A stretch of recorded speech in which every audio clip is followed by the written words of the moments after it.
दिल्ली के पूर्व मुख्यमंत्री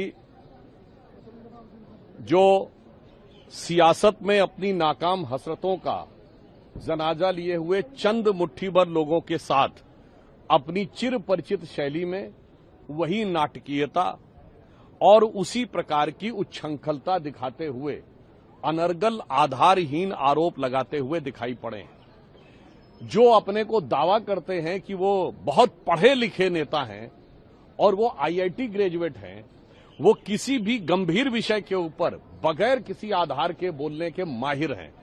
मैं याद दिलाना चाहता हूं कि पहले भी ये जिस समय वैक्सीन की बात आई थी तो उन्होंने कहा था वैक्सीन का फार्मूला सबको बांट क्यों नहीं दिया जाता, ये आईआईटी ग्रेजुएट बोल रहा था। और अब जबकि उल्लेखनीय बात यह है कि वो मैकेनिकल इंजीनियरिंग से ग्रेजुएट है, इसके बावजूद E20 के मुद्दे के ऊपर बगैर किसी रिसर्च के, बगैर किसी तथ्यात्मक आधार के ऊपर अपनी उसी नाटकीय शैली में इस प्रकार की अभिव्यक्ति, वो भी शायद उंगलियों पर गिनने लायक लोगों के द्वारा, ये करना दर्शाता है कि एक बार फिर वो अपनी उसी शैली में भ्रम उत्पन्न करने का प्रयास कर रहे हैं।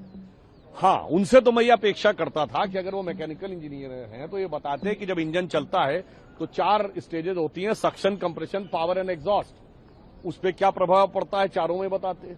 फिर ये बताते कि पिस्टन और सिलेंडर के ऊपर की एक्टिविटी में क्या प्रभाव पड़ता है।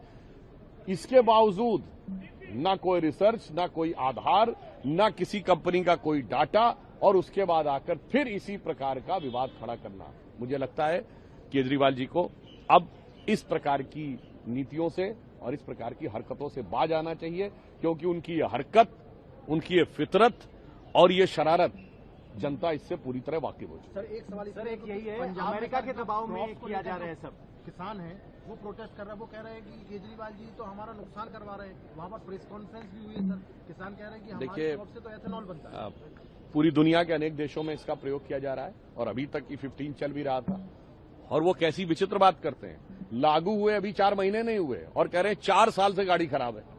आप इसी से अंदाज कर लीजिए कि वो कितने असंतुलित होकर, कितने पूर्वाग्रहग्रस्त होकर यह बात करने का प्रयास कर रहे हैं। और निश्चित रूप से यह किसानों के हित के विरुद्ध भी है। और फिर मैं कहना चाहता हूं, अभी तक की कोई भी ऑफिशियल एथेंटिक रिसर्च अथवा ऑफिशियल एथेंटिक डॉक्यूमेंट अथवा official authentic study by any established company और एनी एस्टैब्लिश्ड लेबोरेटरी ने ऐसी कोई भी चीज नहीं प्रमाणित की है।